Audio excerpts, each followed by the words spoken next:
E aí pessoal, tudo bem? Meu nome é Éder. No vídeo de hoje a gente vai bater um papo sobre o gráfico da função seno e da função cosseno. Então vamos lá?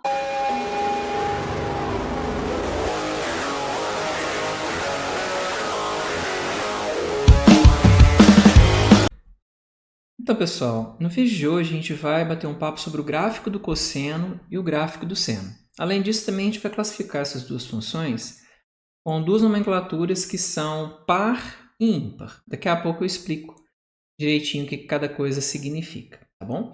Aí na tela, eu estou colocando aqui do lado esquerdo o ciclo trigonométrico. Aqui o ângulo que eu estou desenhando está dado em radianos.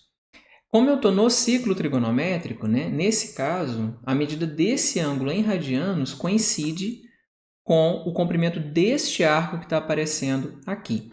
Eu discuto isso no vídeo que vai aparecer aqui no card, tá? A gente discute lá nesse vídeo do card a respeito da medida de ângulos em radianos, tá? Então, para esboçar o gráfico do seno e do cosseno, eu vou sempre trabalhar com o ângulo em radianos.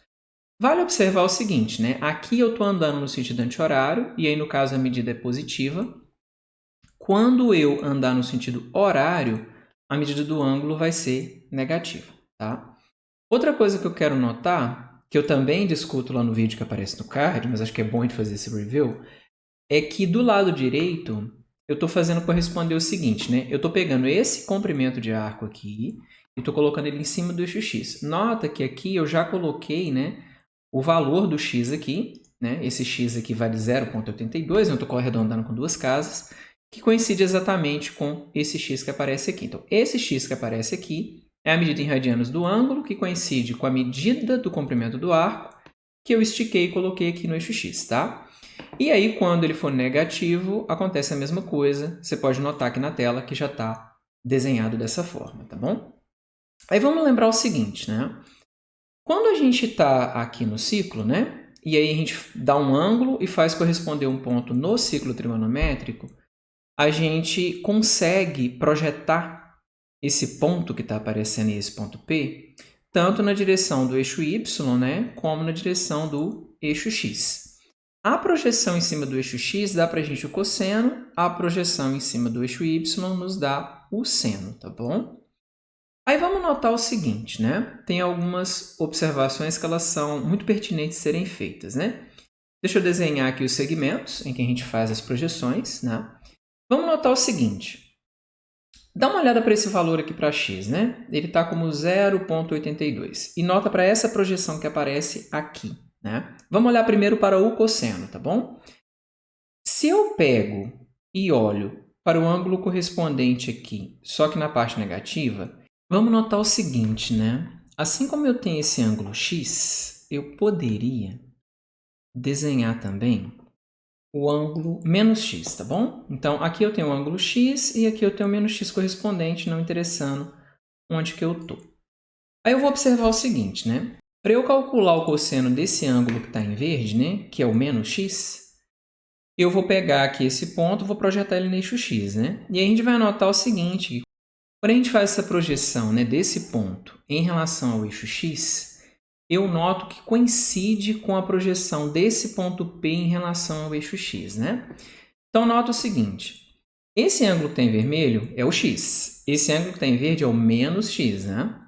Aí a gente consegue perceber o seguinte, que para todo x vale essa relação que está aí na tela. O cosseno de menos x é igual ao cosseno de x.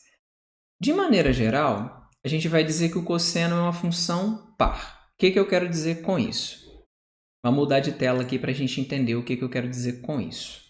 Pessoal, se uma função f tiver a propriedade de que f de menos x é igual a f de x, como está aparecendo aí na tela, para todo x, olha só, presta atenção nessas duas palavrinhas, né? Para todo x, não adianta valer para 2, para 3, né? Para 4, para π, tem que valer para todo x, tá bom? Se isso vier a acontecer, a gente diz que a função ela é par, tá bom?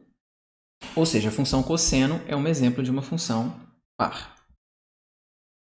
A gente vai perceber daqui a pouco que a função cosseno ela tem uma propriedade que vale, em geral, para funções que são pares, que é o gráfico ser simétrico em relação ao eixo y. Isso vai ficar claro daqui a pouquinho, tá bom?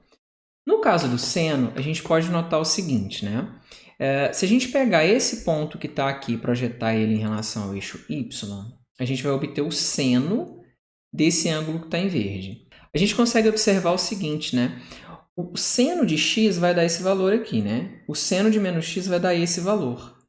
E esse valor que está aparecendo aqui, ele é menos o valor que aparece aqui em cima, né? A relação que a gente vai obter para o seno de x é essa que vai aparecer aí na tela, né?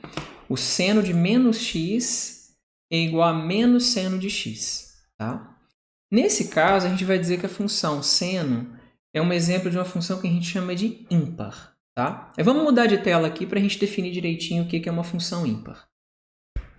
A gente vai dizer que uma função é ímpar se acontecer o seguinte, né? Se o f de menos x for igual a menos f de x para todo x, né? Nesse caso, a gente vai dizer que a função ela é ímpar, tá bom? Então, a gente vê o seguinte, o seno é um exemplo de uma função ímpar, o cosseno é exemplo de uma função par. Aqui nessa figura, eu já tirei o ângulo negativo, né? o ângulo menos x, melhor dizendo, e marquei aqui também um segmento azul e um rosa, tá? Para a gente notar o seguinte, ó, imagina quando x é zero, né? Ó, quando x é zero, o cosseno vai valer 1 e o seno vai valer 0. Quando x variar de 0 até π sobre 2, nota o que acontece. O cosseno vai variando de 1 até 0, o seno varia de 0 até 1. Né? Passei do π sobre 2, o que vai acontecer? O seno vai diminuindo de 1 até 0, o cosseno vai variando de 0 até menos 1. Quando eu passo pelo terceiro quadrante, o cosseno vai variando de menos 1 até chegar em 0, o seno de 0 até menos 1. No quarto quadrante, o seno varia de menos 1 até 0 e o cosseno varia de 0 até 1. Tá bom? Vamos fazer o seguinte. Vou colocar aqui uma tabela com esses valores, né, principais, aí, tanto de seno como de cosseno. E vou anotar o seguinte. Ó. Eu vou marcar alguns pontos aqui. Ó. Vou marcar esses pontos aí que são relativos ao cosseno. Tá? Esse daqui, ó. Vou marcar esses segmentos aqui também. Ó. Vamos notar o seguinte. Ó. O que eu desenhei aqui? Né?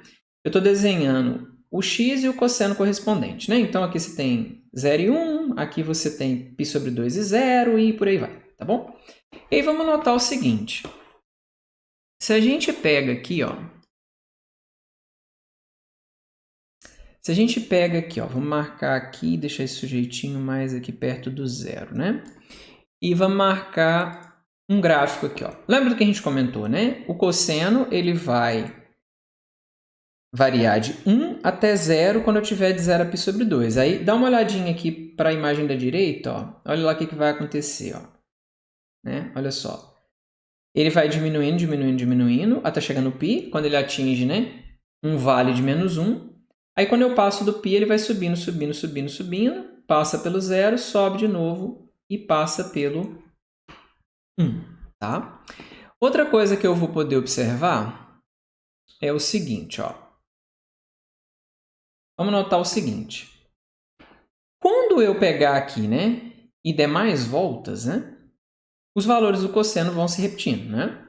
Esse é o caso que a gente diz que a função cosseno ela é periódica de período 2π, né? O que eu estou querendo dizer é que a gente pode escrever isso aí que está aparecendo na tela, né? Para qualquer x vai valer essa relação, né? À medida que a gente vai dando voltas aqui no ciclo trigonométrico, a gente vai obtendo esses valores, né? Deixa eu tirar esse cara daqui e vamos observar uma outra coisa. Deixa eu colocar esse gráfico, ó. Eu estou pegando aqui o x agora variando de menos 2π até 2π, tá? E aí, o que vai acontecer? Ó? O cosseno vai fazer isso aí que está aparecendo na tela. Tá vendo? À medida que o x vai aumentando, né? Nota que a gente comentou que o cosseno é uma função par, né? E aqui a gente tem uma propriedade de simetria em que você tem o eixo y e o gráfico que aparece à direita, ele é refletido aqui à esquerda, né? Isso é uma propriedade de funções que são pares, né? Aí a gente pode fazer a mesma coisa para a função seno, né? E aí eu já vou colocando aqui os pontos. Aí eu vou ter o ponto 0, 0, esse ponto, esse e esse, né? Que nada mais são do que representar esse x aqui com o seno que aparece aqui nessa coluna, né? E aí se a gente pega e monta aqui o nosso gráfico, né? Deixa eu colocar aqui, ó. a gente vai ver que vai acontecer isso aqui, né? Ó, o seno vai subir, depois ele vai cair, cair, chegar no vale e subir de novo até chegar no zero. E aí, novamente, o seno tem essa propriedade, né, de ser periódico assim como o cosseno, né? Então, vai valer esse tipo de igualdade aqui, né? A gente diz que o seno também é uma função periódica de período 2π. E aí a gente pode, por fim, fazer o esboço gráfico aí do seno também, né? Nota que no caso do seno, né, já que ele é uma função ímpar, a grosso modo é como se você tivesse uma antissimetria aqui, né? Porque o valor desse x aqui, ó, pega, por exemplo, x igual a π sobre 2, né? Deu menos 1. Se você pegar o menos π sobre 2, o valor dele fica menos o valor do seno de π sobre 2. Isso vale para todo o x, tá certo? Então aqui a gente já teve uma noção de como faz o esboço gráfico do seno e do cosseno, usando aí esse recurso computacional. Eu espero que tenha ficado claro para vocês. Um abraço e até a próxima!